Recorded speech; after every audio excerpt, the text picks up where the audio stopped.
नमस्कार दोस्त, किस अखबार में क्या छपा, क्या छिपा, कौन सी ऐसी जानकारी है, हर रोज की तरह आज भी आपके सामने हूं। जो अखबार का चूंकि विश्लेषण करता हूं, खास एंगल या खास पहलुओं के बारे में पता करता हूं, वो भी आपको हर रोज बताता हूं। और दरअसल हकीकत क्या है, बीजेपी के सांसद बीजेपी के सूबे में अपनी ही सरकार के सिस्टम पर सवाल क्यों उठाया, जानकारी मैं देने वाला हूँ। चीन को लेकर कैसे भारत सरकार ने पहले कबूला, फिर उसको डिलीट किया। बेटियों के साथ शारीरिक हिंसा की खबरें पढ़ता हूँ तो बहुत देर तक विचलित और परेशान होता हूँ। जो खबरें जुटाता हूँ उसका फायदा बाकी लोग भी ले सकें। हकीकत क्या है दोस्तों?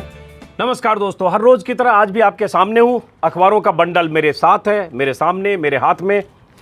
आज के अखबारों की हेडलाइन में कांग्रेस, सोनिया गांधी, राहुल गांधी और सोनिया और राहुल के प्रति निष्ठा की जो खबरें छपी हैं, नेताओं के बयान छपे हैं, वो सारे बयान पढ़ने के बाद स्कूल के दिनों में संस्कृत का एक श्लोक जो स्कूल में हम लोगों को रटाया गया था, वो श्लोक आज याद आया।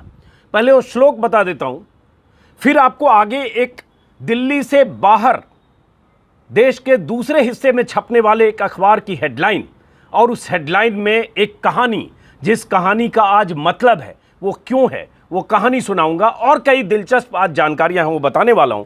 लेकिन मुझे संस्कृत का कौन सा श्लोक याद आया, क्यों याद आया?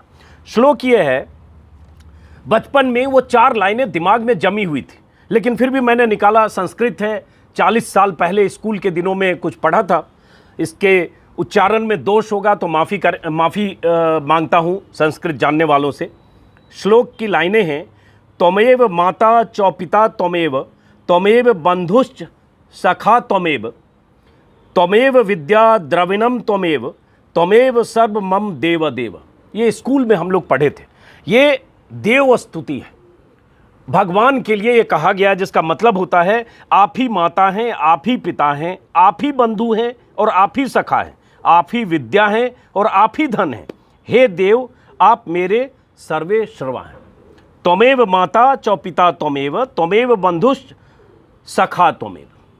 तो ये जो आज खबर है, और जिस ढंग से लाम मंदी अचानक कांग्रेस नेतृत्व, कांग्रेस हाईकमान, गांधी परिवार के इर्द गिर्द, उससे लगता यही कि जो हैं आप ही हैं, आपके बिना हम कुछ नहीं।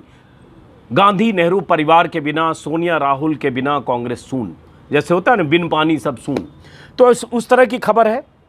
इस खबर के मतलब, और कल मैंने आपको बताया था ये खबर शुरुआत कहाँ से हुई। कल के इंडियन एक्सप्रेस में ये हेडलाइन थी, जिसमें 23 नेताओं के हवाले से उनकी लिखी गई चिट्ठी का जिक्र था। हालांकि इसको लेकर कई तरह के खंडन, कई तरह की कहानियां सब आती रही, लेकिन ये खबर सही है। और इसी खबर के बाद बवाल मचा कांग्रेस के भीतर, और इस चिट्ठी में बड़े बड़े नेताओं के नाम थे, कल मैंने बताया। लेकिन आज मैंने क्यों कहा कि मैं कोलकाता के एक अखबार से अपनी बात शुरू करूँगा। आज टेलीग्राफ से, इस पर कांग्रेस और बाकी खबरें, कई खबरें, चीन को लेकर एक ज़रूरी जानकारी है। जिस ढंग से कहा गया कि मिलिट्री ऑप्शन हमारे सामने खुले हैं, उसके बाद अनलॉक को लेकर सरकार का फैसला, NEET पर के इम्तिहान पर सरकार की जिद, और ऐसी कई खबरें हैं।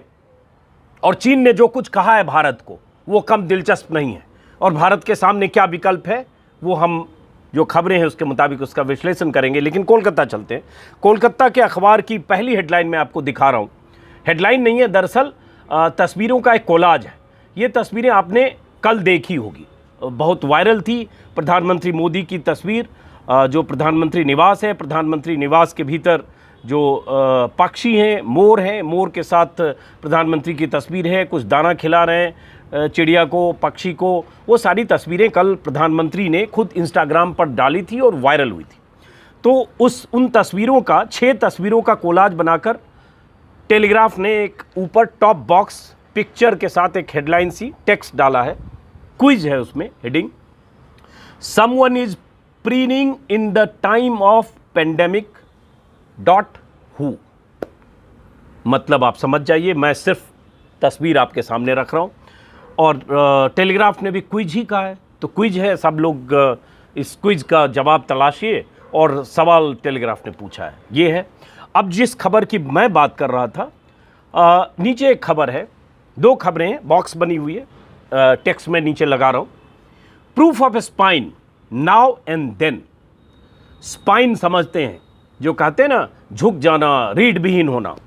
तो आज और बीते कल 60 साल पहले की एक कहानी का जिक्र करते हुए टेलीग्राफ ने खबर छापी है। पहली खबर तो ये है, जो फिल्म अभिनेत्री हैं स्वरा भास्कर, जो खुलकर बोलती हैं, सरकार की आलोचना करती हैं, बीजेपी की या ऐसे जो तमाम नेता दल जिनकी हिंदू मुस्लिम वाली राजनीति होती है उस पर खुलकर स्वरा भास्कर अपनी राय रखती हैं। सीएए हो या एनआरसी हो या और भी ऐसे मुद्दों पर स्वरा भास्कर एक अभिनेत्री होकर भी राय रखती है, खुलकर बोलती हैं और काफ़ी ट्रोल होती हैं। तो स्वरा भास्कर के खिलाफ उनका एक बयान था। स्वरा भास्कर के एक बयान को लेकर उनके खिलाफ मानहानि का मामला, अदालत की अवमानना का मामला दर्ज कराने की कोशिश की गई थी और उसके लिए अब जो प्रावधान है उसके तहत अटॉर्नी जनरल की अनुमति ज़रूरी है अदालत की अवमानना के मामले में। तो स्वरा भास्कर के एक बयान को केंद्र में रखकर दिल्ली के कुछ एडवोकेट्स ने, अनुज सक्सेना, प्रकाश शर्मा, महक महेश्वरी, इन लोगों ने जो अटॉर्नी जनरल हैं उनसे संपर्क किया था और उनसे अनुमति मांगी थी कि इनके खिलाफ मानहानि का मुकदमा, अदालत की अवमानना का मुकदमा चलाया जाए। स्वरा भास्कर ने एक कमेंट किया था, it seems we are now in a situation where our courts are not sure whether they believe in the constitution. आज की तारीख में हम ऐसी स्थिति में हैं जिससे पता नहीं चल रहा है कि कोर्ट संविधान में भरोसा करता है या नहीं। तो इस तरह का एक कमेंट था, उस पर अदालत की अवमानना का मामला बनाने की कोशिश हुई, लेकिन जो सॉलिसिटर जनरल हैं के वेणुगोपाल, उन्होंने इनकार कर दिया और उनकी दलील है कि इसमें ऐसी कोई बात नहीं है जिसके आधार पर स्वरा के खिलाफ अदालत की अवमानना का आरोप चले। ये टेलीग्राफ के एक बॉक्स में है, लेकिन असली बात जो आगे बताने वाला हूँ, पहले ये खबर समझ लीजिए और उसके बाद ये बहुत दिलचस्प है कि सॉलिसिटर जनरल ने स्वीकृति नहीं दी। एक जो प्रावधान है उसके तहत अदालत के अवमानना अधिनियम 1971 की धारा 15 के तहत अटॉर्नी जनरल की अनुमति ज़रूरी होती है और अटॉर्नी जनरल ने 21 अगस्त को अपने 2 पन्ने के जवाब में कहा कि स्वरा के बयान का पहला हिस्सा तथ्यात्मक है और यह उनकी सोच को दर्शाता है, जबकि उनके बयान का दूसरा हिस्सा अयोध्या मामले पर सुप्रीम कोर्ट के फैसले के बारे में है। इसमें कहीं भी सुप्रीम कोर्ट पर कोई टीका टिप्पणी नहीं है, कोई साजिश भी नहीं है। इससे कोर्ट की प्रतिष्ठा को भी कम नहीं किया जा सकता, इसलिए बयान आपराधिक साजिश का नहीं बनता है। और उसके बाद जिस तरह से उन्होंने स्टैंड लिया, ये तारीफ की बात है और इसकी तारीफ बहुत सारे लोगों ने की, प्रशांत भूषण तक ने की, जिनके खिलाफ सजा का ऐलान होना है अवमानना के मामले में। द टेलीग्राफ का ये जो दूसरा बॉक्स है ये ज़्यादा अहम है और इसमें एक कहानी है। इस बॉक्स की हेडिंग मैं आपको लगा रहा हूँ, जिसका मतलब है कि जब जेल 100 रुपये से ज़्यादा कीमती था और उसके बाद नीचे एक कहानी छपी है। उस कहानी में क्या है, वो कहानी सुना देता हूँ, बहुत दिलचस्प है आज की तारीख में जानना, और उसके बाद कई और खबरें आप इंतज़ार करिएगा। कहानी क्या है कि आज से 60 साल पहले 1959 में, 61 साल पहले केरला में एक वहाँ एक पब्लिकेशन था, उसके संपादक थे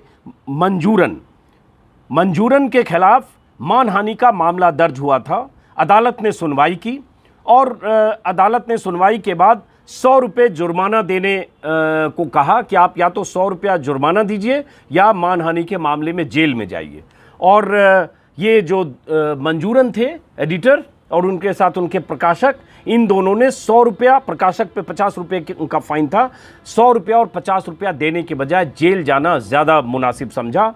और ये कहानी है, इसको दिलचस्प ढंग से टेलीग्राफ ने लिखा है कि ये सीन 2020 का नहीं, 61 साल पहले 1959 का है। केरला हाईकोर्ट के कटघरे में 1959 का है।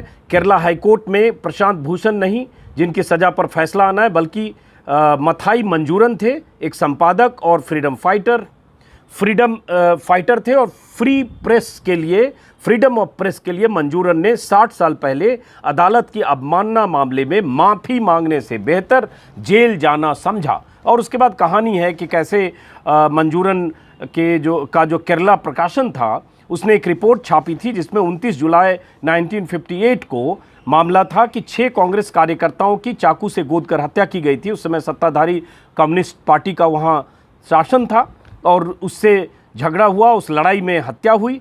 हत्या होने के बाद इन्होंने, चूंकि कोर्ट में सब जुडिस मामला था, फिर भी खबर छापी, इसलिए अदालत में मामला चला और इनके खिलाफ अवमानना का मामला बना। मंजूरन और उनके प्रकाशक ने आरोपों से भी इनकार किया और बयान से और माफ़ी मांगने से भी इनकार किया। और 1 साल बाद 20 पेज का फैसला आया और मंजूरन और उसके प्रकाशक सुधाकरन को जेल भेजना अदालत कोर्ट नहीं चाहता था, इसलिए उन्हें एक वे आउट दिया गया, एक विकल्प दिया गया कि आप 100 रुपया और 50 रुपया आप जमा कर दीजिए जुर्माने के तौर पर, आप जेल नहीं जाइए। लेकिन उन दोनों ने जुर्माना अदा करना मुनासिब नहीं समझा और 1 महीने जेल की सज़ा काटना उन्होंने मुनासिब समझा। ये फ्रीडम ऑफ प्रेस के लिए था। ये एक मिसाल के तौर पर एक्सप्रेस ने टेलीग्राफ ने छापा है। उसके अलावा टेलीग्राफ ऊपर कांग्रेस की खबर है, तो ये खबर है। उसके बाद कांग्रेस की खबर बताने से पहले एक ज़रूरी खबर जो आज आई है, जो chief of staff Vipin Rawat के हवाले से ये खबर छपी है हिंदुस्तान टाइम्स में पहले पन्ने पर। Military option on table if talks fail, Rawat on China. अगर बातचीत फेल होती है चीन से तो हमारे पास मिलिट्री के ऑप्शन हैं, मिलिट्री के विकल्प हैं। ये कहा है भारत के chief of defence staff general Vipin Rawat ने। और उसमें उन्होंने क्या कहा है और उसके बाद चीन क्या कर रहा है, इस पर मैं लगातार आपको वीडियो के ज़रिए बताता रहा हूँ। लेकिन जो इसमें कहा है वो मैं बता दूँ उसकी हिंदी, और उसके बाद आपको बताता हूँ कि ये खबर क्यों मायने रखता है। चीफ ऑफ स्टाफ ने कहा है, चीफ ऑफ डिफेंस स्टाफ ने, कि चीन की घुसपैठ से निपटने के लिए मिलिट्री इस्तेमाल का विकल्प हमारे सामने है, लेकिन उसका इस्तेमाल तभी करेंगे जब डिप्लोमेटिक और मिलिट्री लेवल की बातचीत फेल हो जाएगी।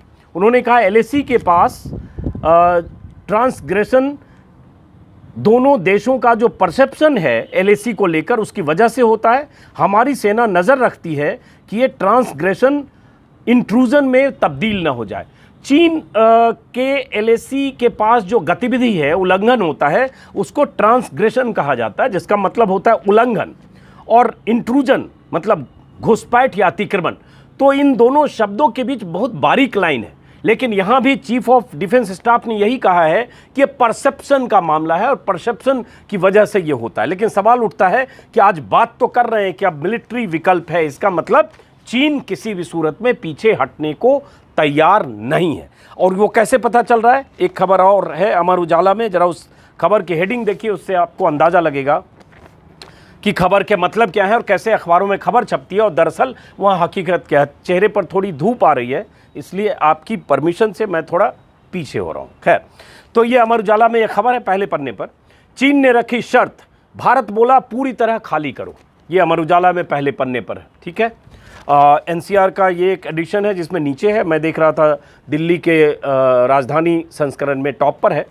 तो चीन ने रखी शर्त, भारत बोला पूरी तरह खाली करो। खबर को गौर से सुनिएगा। इस खबर में क्या है, चीन कह रहा है, चीन ने नई चाल चली है। चीन ने कहा कि पूर्वी लद्दाख में एलएसी पर फिंगर इलाके से दोनों देशों की सेनाओं को बराबरी से पीछे हटना चाहिए। मतलब क्या हुआ, जिसको भारत ने इनकार किया, लेकिन मतलब क्या हुआ, चीन कह रही है चीनी सेना ने पेंगोंग के पास फिंगर 5 इलाके के निकट जमावड़ा कर रखा है। उसने फिंगर 5 से 8 के बीच 5 किलोमीटर के दायरे में बड़ी संख्या में सेना और हथियार जुटाए हैं। हालांकि फिंगर 4 से फिंगर 8 किलोमीटर के दायरे की बात कही जा रही है, वहाँ फिंगर 4 की ऊपरी चोटियों पर भी चीनी सेना है। अब चीन कह रही है कि जितना हम पीछे हटेंगे उतना आप पीछे हटिए। मतलब फिंगर 4 से फिंगर 8 तक चीन अगर हटता है, चीनी सेना हटती है, फिंगर 8 से थोड़ा पहले सिरिजाप के पास उनकी पुरानी पोस्ट थी, तो वो कह रहा है भारत को भी पीछे हटिए। मतलब आप भी फिंगर 4 से फिंगर 1 की तरफ जाइए, जबकि भारत की पोस्ट है फिंगर 4 के पास। फिंगर 3 के पास एडमिनिस्ट्रेटिव ब्लॉक्स हैं भारत के बने हुए, और भारत फिंगर 4 से फिंगर 8 तक पेट्रोलिंग करता रहा। यही चीन का खेल होता है, यही चीन की साजिश होती है, और यही चीन का तरीका होता है कि पहले घुसपैठ करके 8-10 किलोमीटर के भीतर आकर बैठता है, उसके बाद निगोशिएशन करने की कोशिश करता है, थोड़ा तुम हटो थोड़ा हम हटे, और थोड़ा हटता है तो भी कुछ जमीन कब्जे में रखता है। यहां चीन यही खेल कर रहा है, और ये कहानी 3 महीने से ज्यादा से चल रही है, बल्कि अगर आप अप्रैल से जोड़ें तो 4 महीने से चल रही है। अब देखिए कि भारत, हेडिंग क्या है, भारत बोला पूरी तरह से खाली करो। भारत तो ये 4 महीने से बोल रहा है, 3 महीने से बोल रहा है, पहली बात। और दूसरी बात, जो बहुत सारे सरकार समर्थक बीजेपी समर्थक ट्रोल्स और बीजेपी के तमाम प्रवक्ता जो चैनलों पर बहस और इस तरह के डिस्कशन में हिस्सा लेते रहे। एक महीने तक जब घुसपैठ की खबर आई गलवान वैली के बाद और गलवान वैली के खूनी संघर्ष के बाद, किसी ने नहीं माना है अभी तक कि घुसपैठ हुई। शब्दों का खेल है, ट्रांसग्रेशन और इंट्रूजन, इन दो शब्दों के खेल में चीनी सेना घुसकर बैठी हुई है। अब आप कहें कि परसेप्शन का मामला है, परसेप्शन का मामला है तो इसका मतलब चीन ने तो यहां तक बढ़त बनाई है ना, पीछे तो भारत है ना, भारत की दावेदारी से तो भारत पीछे है। अब चीन कह रहा आप पीछे हटिए। और अगर जो उस समय तमाम फौजी जनरल और तमाम बीजेपी के नेता, प्रवक्ता, मंत्री सब कहते रहे कि कहीं घुसपैठ नहीं हुई, प्रधानमंत्री का तो चर्चित बयान है ही, ना तो कोई घुसा है, ना कोई घुसा है, ना कब्जा किया, तो फिर बात क्या कर रहे हैं? फिर आप मस्त रहिए, कहीं तो चीन आया ही नहीं। फिर ये जो चीफ ऑफ डिफेंस स्टाफ क्यों कह रहे हैं ये बात कि हम अगर चीन ने नहीं यथास्थिति बहाल की तो हमारे पास मिलिट्री विकल्प है, ये क्यों कह रहे हैं? फिर क्यों चीन से लड़ने की बात कर रहे हैं? क्यों मिलिट्री विकल्प की बात कर रहे हैं अगर चीन ने कुछ किया ही नहीं? तो दोस्तों, जो भक्त लोग हैं, अंधभक्त हैं, ट्रोल्स हैं, जो किसी भी ढंग से तथ्य से मुंह छिपाते हैं, वो सब लोग अपने ही देश के, भारत देश के चीफ ऑफ डिफेंस स्टाफ की बातों को पढ़िए और समझने की कोशिश करिए कि चीन कहीं दाखिल नहीं हुआ तो फिर मिलिट्री विकल्प की बात क्यों। ये अंदर के पन्ने, हिंदुस्तान टाइम्स में अंदर के पन्ने में भी विस्तार से खबर है। लेकिन इस खबर पर न तो किसी चैनल में बीते एक महीने से, 1.5 महीने से, न तो किसी चैनल पर डिबेट है, न डिस्कोर्स है, न बहस है, न सवाल है। सवाल तो बहुत दूर की चीज़ है। एक महीने से सुशांत राजपूत हैं, ये खबर अंदर भी छपी है, ये detail. LAC military plan ready, CDS Rawat, ये अंदर खबर है। मिलिट्री प्लान रेडी है, लेकिन सवाल उठता है इसका मतलब ये स्थिति आ गई है। और चीन से कई बार मिलिट्री लेवल की टॉक्स, डिप्लोमेटिक लेवल की टॉक्स हो चुकी है, चीन नहीं हट रहा है। जो चीन में हमारे राजदूत हैं भारत के, विक्रम मिस्री, उन्होंने भी कई बार बात की है। उनकी बातचीत और उन्होंने जिस तरह से संवाद करने की कोशिश की, उसकी भी खबर मैंने आपको बताई थी मेरे ख्याल से 1 हफ्ते पहले। और स्थिति ऐसी है कि चीन किसी सूरत में मानने को तैयार नहीं है, लेकिन किसी अखबार में उस तेवर के साथ सरकार से कोई सवाल नहीं है। हेडिंग इसी तरह से है, भारत बोला पूरी तरह से खाली करो। एक दिन मैंने किसी अखबार में देखा, भारत बोला पीछे हट, जैसे गली का कोई गुर्गा है जिसको आप कह रहे पीछे हट, नहीं तो देख लूंगा। तो ये सवाल, और सबसे बड़ी बात, उन तमाम राष्ट्रवादी एंकर, संपादक जो लगातार सवाल उठाते रहे कि जो लोग ये बात कर रहे हैं, जो फौजी जनरल कह रहे हैं कि चीन घुसपैठ कर चुका है, उसको ही खारिज करते रहे, वो भी सन्नाटे में है। बीते 1.5-2 महीने से इस पर कोई बात नहीं। भास्कर में भी खबर है, पिछले पन्ने पर 11 नंबर पन्ने पर, चीन की शर्त, दोनों सेनाएं बराबरी से पीछे जाएं, भारत बोला नामुमकिन। बहुत साफ सी बात है, भारत बोला नामुमकिन, भारत तो नामुमकिन बोलेगा ही। लेकिन सवाल उठता है चीन को हम खदेड़ेंगे कब, और चीन अगर जमा है तो हम सवाल कब पूछेंगे? ये खबर है। अब बात आती है दोस्तों, कांग्रेस की खबर करने से पहले एक और ज़रूरी खबर है इंडियन एक्सप्रेस में, उस पर आता हूं। और दूसरी बात, एक लगातार देख रहा हूं, आप भी देख रहे होंगे कि नीट और जेईई मेंस के एग्ज़ाम के लिए अगर देश में बच्चे लगातार विरोध प्रदर्शन कर रहे हैं, सत्याग्रह कर रहे हैं, भूख हड़ताल कर रहे हैं, लगातार मांग कर रहे हैं, तो ये मोदी सरकार की क्या जिद है? क्या जिद है कि आप अड़े हैं कि नहीं, हम इम्तहान उसी समय पर तयशुदा ढंग से लेंगे? और उसके बाद लोग अपील कर रहे हैं, बल्कि कई राजनीतिक दलों के नेताओं ने अपील की, कांग्रेस से लेकर आम आदमी पार्टी, अलग अलग जो राजनीतिक पार्टियां हैं, हर पार्टी के नेता लगातार अपील कर रहे हैं प्रधानमंत्री से। हालांकि फैसला सुप्रीम कोर्ट का भी आ गया पिछले हफ्ते। बावजूद इसके लगातार छात्रों के वीडियो वायरल हुए। कल 30 लाख ट्वीट किए गए इस पर, सत्याग्रह अगेंस्ट एग्जाम्स इन कोविड। और उसके बाद भी सरकार हिल नहीं रही है। कहा जा रहा है कि नहीं, जो पहले से तय था 1 से 6 सितंबर जेईई मेंस और जेईई एडवांस 27 सितंबर और नीट 13 सितंबर को उसी वक्त पे एग्ज़ाम होगा। नवभारत टाइम्स में पहले पन्ने पर यह खबर है। इस खबर में बच्चों की कुछ तस्वीरें, जो तस्वीरें कल बहुत वायरल हो रही थी। और उसके बाद एक अंदर के पन्ने पर खबर है जिसमें वही कहा जा रहा है कि 100-150 किलोमीटर दूर है घरों से, तो बच्चे कैसे एग्ज़ाम देंगे। बड़ी खबर नवभारत टाइम्स में अंदर छापा है, मैं नीचे टेक्स्ट लगा दे रहा हूँ। और इसमें जो बच्चों का बयान है, बहुत सारे बच्चों का, जिसमें कर्नाटक के किसी बच्चे का है कि मेरे घर से 170 किलोमीटर दूर है जो सेंटर है। उसी तरह से बिहार के किसी बच्चे का है कि मेरे घर से 150 किलोमीटर दूर पटना एग्ज़ाम देने जाना पड़ेगा, कैसे जाऊं, ट्रांसपोर्ट की व्यवस्था नहीं है। उसी तरह से असम से स्टूडेंट देवोश्री का कहना है कि मुझे नीट के सेंटर के लिए 4.5 घंटे ट्रैवल करना पड़ेगा, जो एक ज़िले से दूसरे ज़िले में जाने का ट्रांसपोर्ट नहीं है। पानी और बाढ़ की मुश्किल है, कैसे जाएंगे। कर्नाटका के स्टूडेंट का इसी तरह से बयान है। तो ये तरह तरह के स्टूडेंट के बयान लगातार आ रहे हैं और तमाम स्टूडेंट संगठन, जितने छात्र संगठन हैं, सब विरोध कर रहे हैं कि वक्त दिया जाए, कम से कम 1-1.5 महीने इसको टाला जाए।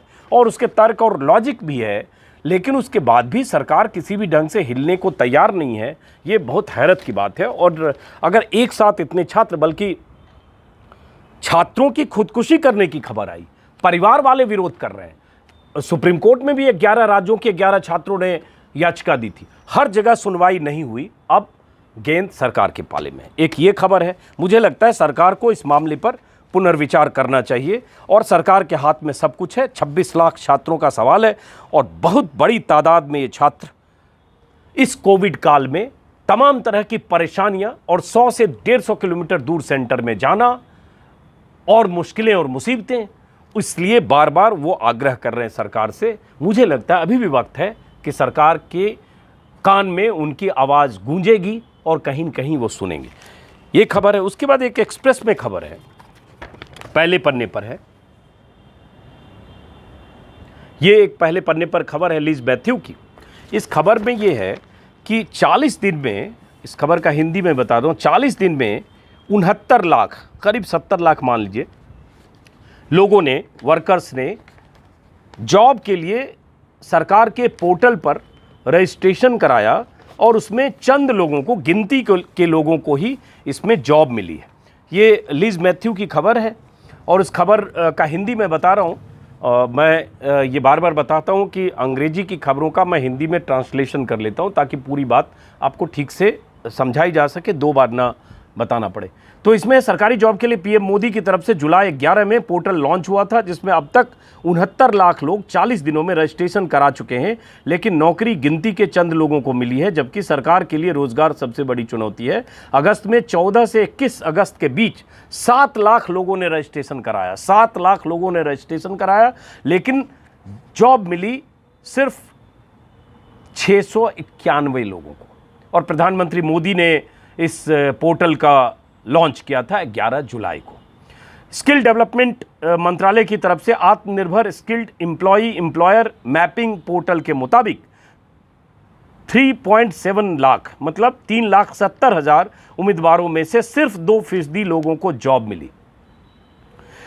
69 लाख माइग्रेंट वर्कर्स ने रजिस्ट्रेशन कराया, 1,49,000 को काम ऑफर किया गया, लेकिन सिर्फ 77,000 को काम मिला। मंत्रालय सूत्रों के मुताबिक पोर्टल का मकसद अलग अलग स्किल वाले लोगों के लिए रोजगार के अवसर तलाशना था। जिन लोगों ने रजिस्ट्रेशन कराया उनमें सिर्फ प्रवासी मजदूर नहीं थे, बल्कि इलेक्ट्रीशियन, दर्जी और अलग अलग तरह के टेक्नीशियन, कुरियर वाले, नर्स, तमाम तरह के कर्मचारी, सेल्स कर्मचारी, ये सब थे। लेकिन इनमें से बहुत कम लोगों को नौकरी मिली है। और इसमें कहा जा रहा है कि 514 कंपनियां पोर्टल पर रजिस्टर्ड हैं, जिनमें से 443 ने 2,92,000 जॉब्स की जानकारी पोस्ट की है और 1,49,000 को जॉब ऑफर की गई है, जबकि 70 लाख लोगों ने जॉब के लिए उसमें अपने को रजिस्टर्ड कराया है। इसमें अलग अलग राज्यों के प्रवासी मजदूर या कामगार है। अब ये तो स्थिति है। और एक आंकड़ा पिछले हफ्ते आप जान चुके होंगे कि कैसे अगस्त में ही 50 लाख वेतन भोगियों की नौकरी गई और कोविड काल में करीब 2 करोड़ वेतन भोगियों की नौकरी गई। ये आप पढ़ चुके होंगे, इस पर मैं वीडियो बना चुका हूं। और यहां सरकार की तरफ से जिस पोर्टल में बहुत धूम धड़ाके के साथ ऐलान किया जाता है, लॉन्च किया जाता है, उस पोर्टल के जरिए कितने लोगों को नौकरी मिल रही है, ये इंडियन एक्सप्रेस की इस खबर में। लेकिन ये कहीं इस खबर पर न तो चर्चा होगी, न कोई सवाल होगा, न कोई मीडिया या ऐसे चैनल के साथी रिसर्च करके, ऐसे केस स्टडी करके ये सवाल पूछेंगे कि भाई आप ऐलान कर रहे हैं पोर्टल के ज़रिए, आप ऐलान कर रहे हैं सरकारी नीतियों के ज़रिए, लेकिन नौकरी कितने लोगों को मिल रही है और बेरोज़गारी का सामना कितने लोगों को करना पड़ रहा है और नौकरियां जा कितने लोगों को की रही है, उस पर कोई सवाल नहीं। 2 करोड़ लोगों की नौकरी चली जाना वेतनभोगी की, लेकिन मुझे नहीं लगता कि किसी चैनल पर इस पर एक दो चैनल हो सकते हैं, एक दो चैनल हैं जो इस पर चर्चा करते हैं, ज़्यादातर चैनल में और एंकर्स जो राष्ट्रवादी हैं उनकी तो बात ही क्या करना, और सुशांत सिंह में सब लोग लगे। खैर, ये खबर है। अब मैं वापस, चूंकि कांग्रेस की खबर को मैंने डिले इसलिए किया बताने में क्योंकि आज CWC की, जब आप ये वीडियो देख रहे होंगे तब तक CWC की बैठक शुरू हो चुकी होगी। CWC की बैठक में आज तय होना है कि क्या होगा। सारे अखबारों में कांग्रेस की खबर है। कांग्रेस का इतिहास आप लोगों को पता होगा कि 1885 में कांग्रेस के गठन के बाद से लंबे समय तक मोतीलाल नेहरू, जवाहरलाल नेहरू, इंदिरा गांधी, राजीव गांधी, सोनिया गांधी, राहुल गांधी पीढ़ी दर पीढ़ी कांग्रेस के अध्यक्ष होते रहे और इस पर विपक्ष के नेता मोदी, बीजेपी लगातार सवाल उठाते रहे, वंशवादी कहते रहे। अब बात यह आई कि कल खबर आई थी, चिट्ठी लिखी गई 2 हफ्ते पहले कि 23 बड़े नेताओं ने, जिसमें 5 पूर्व मुख्यमंत्री, कई कैबिनेट मिनिस्टर रह चुके बड़े नेता, उन लोगों ने चिट्ठी लिखी थी कि पार्टी में एक्टिव लीडरशिप की ज़रूरत है और पुनर्गठन की ज़रूरत है। और ये कहने का मतलब उनके निशाने और इशारे पर राहुल गांधी थे। उसके बाद कल दिन भर कांग्रेस में हलचल हुई, एक तरह से कहें आंतरिक तौर पर लॉबिंग भी हुई और कल शाम और रात होते होते चिट्ठियों की झड़ी लग गई। अलग अलग राज्यों के नेता, प्रदेश अध्यक्ष, PCC चीफ, राज्यों के अलग अलग संगठन के नेता, राष्ट्रीय संगठन के नेता, NSUI से लेकर महिला संगठन के नेता, कई राज्यों के मुख्यमंत्री, अशोक गहलोत पंजाब के मुख्यमंत्री, अमरिंदर सिंह बघेल छत्तीसगढ़, सब ने निष्ठा जताई गांधी परिवार में, राहुल गांधी में, दिग्विजय सिंह, सब कहते रहे कि बहुत सारे लोगों ने कहा सोनिया गांधी रहें, अगर वो नहीं चाहती हैं तो जब तक राहुल गांधी तैयार ना हो जाए तब तक सोनिया गांधी रहें। बहुत सारे लोगों ने कहा राहुल गांधी को आना चाहिए, लेकिन पूरी लामबंदी चिट्ठी की, मैं कल ट्विटर पर लिख रहा था कि इन चिट्ठियों की फाइल बना लें तो 100-200 पन्ने की फाइल बन जाएगी। इतनी चिट्ठियां कल वायरल हुई, लगातार जैसे प्रतियोगिता हो रही थी चिट्ठी लिखने में कि हम पीछे न छूट जाए, कहीं हमारी गिनती उसमें दर्ज न हो पाए कि हमने चिट्ठी नहीं लिखी कि कांग्रेस हाईकमान गांधी नेहरू परिवार से ही रहना चाहिए, चाहे सोनिया जी रहें, चाहे राहुल जी रहें। अब ये एक बहुत बड़ा सवाल है और इस पर बहुत सारे लोग सवाल उठा रहे हैं कि क्या कांग्रेस में पुनर्गठन और गांधी नेहरू परिवार से बाहर के किसी शख्स के नेतृत्व में आने की ज़रूरत है, दरकार है, अगर विपक्ष के तौर पर कांग्रेस मोदी से मुकाबला करना चाहती है। यही नेताओं ने चिट्ठी में भी लिखा था। बहुत सारे सवाल थे कि किस ढंग से मोदी के इमरजेंस के बाद युवाओं का आकर्षण हुआ, किस ढंग से पार्टी की विफलताएं कई मोर्चे पर हुई। सारे अखबारों की यही हेडलाइन है। इसमें कुछ जानकारियां हैं, वो जानकारी मैं बता देता हूं। फैसला अभी होना है। अब एक जानकारी जो बड़ी आई कि सोनिया गांधी इस्तीफ़ा दे सकती हैं। ये खबर इकोनॉमिक टाइम्स और हर अखबार में है कि सोनिया गांधी बहुत अपसेट हैं और सोनिया गांधी इस्तीफ़ा दे सकती है। जिस ढंग से कांग्रेस में एक माहौल बना और इतनी चिट्ठियां आ गई, बगावत जैसी सिचुएशन आई, या ऐसा लगा कि कांग्रेस में बहुत सारे नेता गुटबाजी कर रहे हैं या बहुत सारे नेताओं के आपसी भेद और मतभेद और कलह सामने आए, उसके बाद सोनिया गांधी दुखी हैं क्योंकि उनकी तबीयत भी खराब है, इसलिए उन्होंने इस्तीफे की पेशकश की है। अब कहा जा रहा है कि CWC की बैठक में कई चीज़ हो सकती है। कुछ लोग कहेंगे नहीं नहीं मैडम आप बने रहें, कुछ लोग कहेंगे नहीं नहीं मैडम आप नहीं बने तो राहुल जी बने रहें। क्या वो लोग जिन्होंने 23 लोगों ने चिट्ठी लिखी, जिन्होंने पार्टी के लिए एक्टिव लीडरशिप की मांग की, एफिशिएंट और एक्टिव लीडरशिप, क्या वो लोग CWC में वोकल होकर बोलेंगे, जिसमें गुलाम नबी आज़ाद से लेकर आनंद शर्मा, कपिल सिब्बल, भूपेंद्र हुड्डा, मुकुल वासनिक, शशि थरूर और वीरप्पा मोइली, पृथ्वीराज चौहान, सारे नेता, राज बब्बर, बहुत बड़े बड़े दिग्गज। हालांकि बहुत सारे लोगों की तरफ से ये भी खबरें आने लगी, कल तैरने लगी थी कि हमने दस्तखत नहीं किया, हमसे सिर्फ व्हाट्सएप पर पूछा गया, कुछ लोगों ने चिट्ठी होने से भी इनकार किया। तो ये सब खबरें थी। अब क्या होना है ये देखना पड़ेगा। आज की मीटिंग एक्स्ट्राऑर्डिनरी है। इसमें इकोनॉमिक टाइम्स में एक अच्छा लेख भी है नीरजा चौधरी का, जिन्होंने लिखा है the 23 Congress leaders against Rahul Gandhi, कि ये जो लीडर्स थे ये राहुल गांधी के खिलाफ थे। राहुल गांधी हैं और राहुल गांधी जिस ढंग से बहुत सारी चीज़ों में खुद पहल करते हैं बिना पार्टी नेताओं को कॉन्फिडेंस में लेकर, इसका भी जिक्र है। और उसके बाद जैसे ये नवभारत टाइम्स की हेडिंग है, सोनिया आज इस्तीफे की पेशकश करेंगी, ये नवभारत टाइम्स की हेडिंग है। एक्सप्रेस की हेडिंग आप देख पा रहे हैं, इसमें भी है कि सोनिया और राहुल के इर्द गिर्द इस स्थिति में, इस हालात में कैसे अचानक उनके इर्द गिर्द फिर से लामबंदी और सपोर्ट और मोर्चेबंदी हुई है। मोर्चेबंदी करने वाले नेताओं के नाम बयान लगातार छपे हैं। जागरण की भी यही लीड है और अखबारों की भी यही लीड है।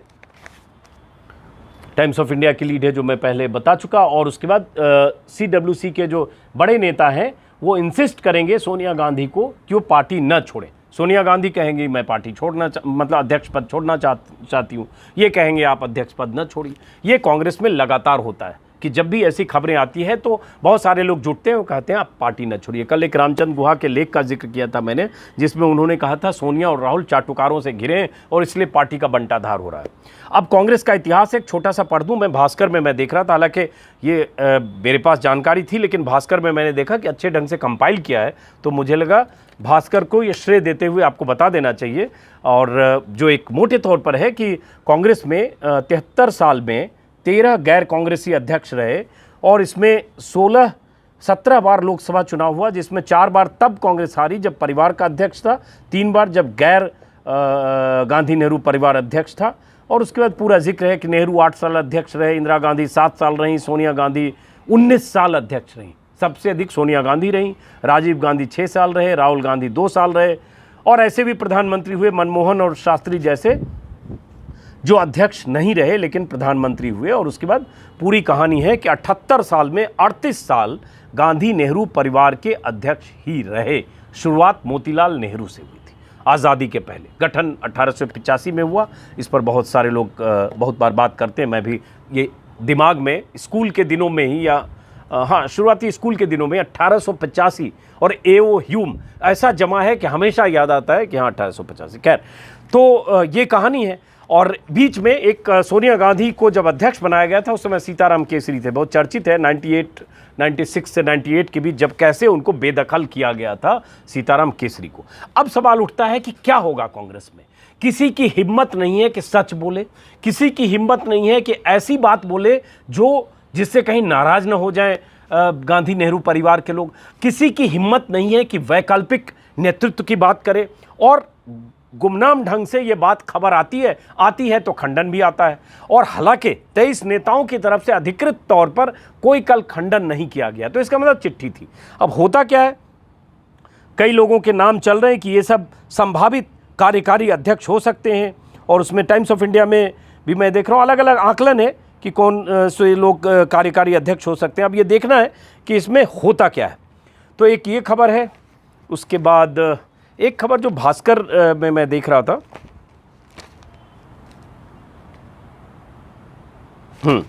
एक खबर भास्कर में ये खबर है जो पहली लीड है, शादी में चाहे जितने मेहमान बुलाएं बशर्ते जगह दुगनी होनी चाहिए, 5 महीने के बाद सामाजिक राजनीतिक रैलियां भी हो सकेगी। ये लॉकडाउन को अब नए सिरे से डिफाइन किया जा रहा है। उसके मुताबिक जो तमाम तरह की पाबंदियां थी वो पाबंदियां अब हटने और हटाने की तैयारी हो रही है, उसकी खबर है। उसके बाद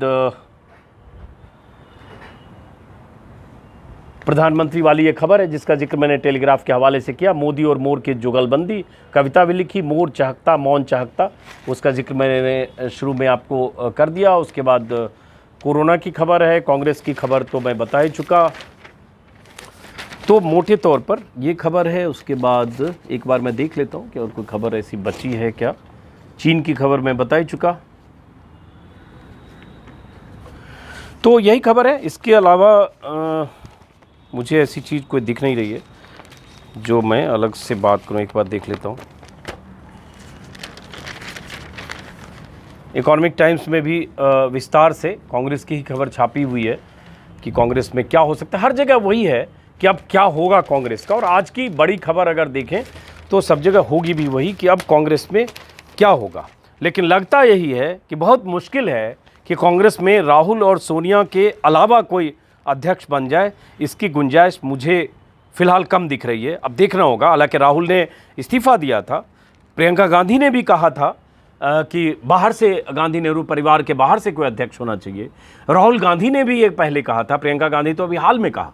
लेकिन फिर क्या होता है कि कांग्रेस के नेता इन पर इतनी घेराबंदी करते हैं और उसके बाद फिर ये कहते हैं कि हमने दबाव में मान लिया। सोनिया गांधी के बारे में भी यही खबर है कि बात भी यही है कि सोनिया गांधी नहीं चाहती थी, लेकिन सबने इतनी घेराबंदी कर ली कि सोनिया गांधी मजबूरन 1 साल के लिए अंतरिम अध्यक्ष बन गई।